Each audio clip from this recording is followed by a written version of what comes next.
तू मेहनत करना, मैं दिमाग लगाता हूं, देखता हूं किसका पैसा पहले आता है। ये लाइन थी दीपक की, जो मानता था कि मेहनत करने वाले सिर्फ पसीना बहाते हैं और चालाक लोग गेम जीतते हैं। लखनऊ की गलियों में पला बढ़ा दीपक एक मिडिल क्लास परिवार का लड़का था। पापा की किराने की दुकान, माँ की ममता और घर में इज्जत की रोटी। लेकिन सपनों में मोबाइल की चमक, ब्रांडेड जूतों की झनकार और बाइक की रफ्तार गूंजती थी। उसे लगता था कि ईमानदारी से सिर्फ तारीफ मिलती है, पैसे नहीं। एक दिन कॉलेज में दोस्त ने कहा, भाई एक छोटा काम है, नाम और नंबर चाहिए, 5,000 रुपये मिलेंगे। दीपक ने बिना सोचे समझे कर दिया। यही पहला कदम था उस रास्ते पर जो सीधा गड्ढे की ओर जाता है। धीरे धीरे वह डिजिटल धोखाधड़ी में एक्सपर्ट हो गया। फर्जी KYC, SIM cards, loan apps, पैसे की बरसात होने लगी। नया मोबाइल, महंगी घड़ी और सोशल मीडिया पर लाइक्स और फॉलोअर की भरमार। लोग कहते थे, यार दीपक तो अब सेट हो गया, पर क्या सच में? एक दिन पिता ने पूछा, बेटा इतना पैसा कहां से आ रहा है? दीपक ने जवाब दिया, थोड़ा ऑनलाइन काम करता हूं पापा, सब लीगल है। पापा चुप हो गए, पर नजरें सब कह गईं। उसी रात जब दीपक खाना खा रहा था, मां ने धीरे से पूछा, बेटा तू जो भी कर रहा है उसमें किसी को तकलीफ तो नहीं दे रहा ना? दीपक ने हंसते हुए कहा, मां आप भी? मैं कोई गलत काम नहीं करता, बस थोड़ा स्मार्ट हूं बाकियों से। लेकिन मां की आंखों में वो सवाल अब भी जिंदा था। अगले दिन पापा ने बिना कुछ कहे दीपक के कमरे में उसके स्कूल की एक पुरानी ट्रॉफी रख दी, जिस पर लिखा था, best student in honesty and discipline.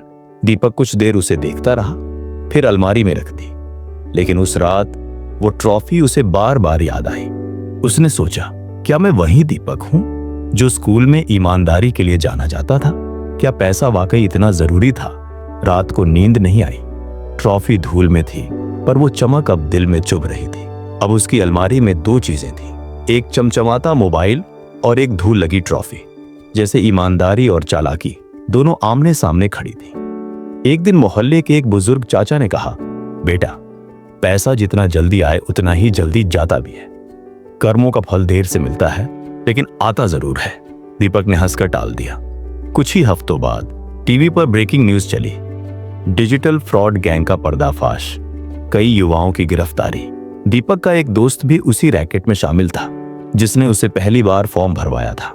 लेकिन उस दोस्त की गिरफ्तारी दीपक से पहले हो गई, और पुलिस ने जब उस दोस्त से पूछा, ये सब तुझे किसने सिखाया? तो जवाब था, दीपक। ये सुनकर दीपक को लगा, जिसने मुझे इस रास्ते पर डाला आज खुद मेरी कब्र खोद रहा है। दीपक का नाम सामने आया। पुलिस ने घर पर छापा मारा।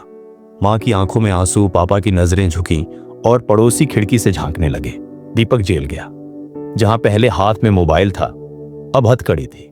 वो अकेला था, खुद की गलती और पछतावे के साए में। वहीं उसे एक खत मिला, एक लड़की का, जिसकी मां को उसी जैसे किसी ने लूटा था। खत पढ़कर पहली बार दीपक को एहसास हुआ, मेरे लालच ने सिर्फ मेरा नहीं, किसी की मां की नींद, किसी का घर छीन लिया था। साथ में एक किताब थी, कर्मों की शक्ति। हर पन्ना जैसे पूछ रहा था, अब भी वक्त है, क्या तू बदलना चाहता है? जेल से छूटने के बाद दीपक का सब कुछ बदल चुका था। ना दोस्त, ना भरोसा और ना ही खुद पर गर्व। लेकिन पापा उसे सही रास्ता दिखाने के लिए वहीं खड़े थे। उन्होंने कहा, अब दोबारा मत गिरना बेटा, चल फिर से शुरू करते हैं। वो लाइन नहीं थी, जैसे एक दरवाजा था, तबाही से वापसी का। दीपक ने खुद को बदलने की ठानी। अब वो वही NGO ज्वाइन कर चुका था जो साइबर क्राइम से लोगों को बचाती है। वो अब स्कूलों में जाकर बच्चों को समझाता था। धीरे धीरे दीपक की पहचान बदली। अब वो फ्रॉड नहीं, मेंटोर था। अखबारों में उसका इंटरव्यू छपने लगा। एक चैनल ने उससे पूछा, दीपक तुमने ये बदलाव क्यों किया? उसने सिर्फ इतना कहा, क्योंकि अब मैं खुद को आईने में देखकर मुस्कुरा सकता हूँ। और एक दिन वही पापा जिनकी आंखों में आंसू थे, अब दोस्तों से कह रहे थे, मेरा बेटा गलत रास्ते पे गया था, पर अब वो औरों का रास्ता सही कर रहा है। सीख, कर्मों का फल कभी खाली नहीं जाता। जो आज बोओगे कल वही काटोगे। पैसा दोबारा आ सकता है, पर खोया हुआ भरोसा और सम्मान दोबारा नहीं आता।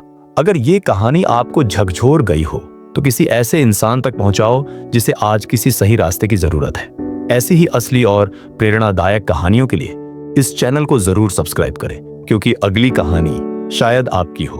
धन्यवाद।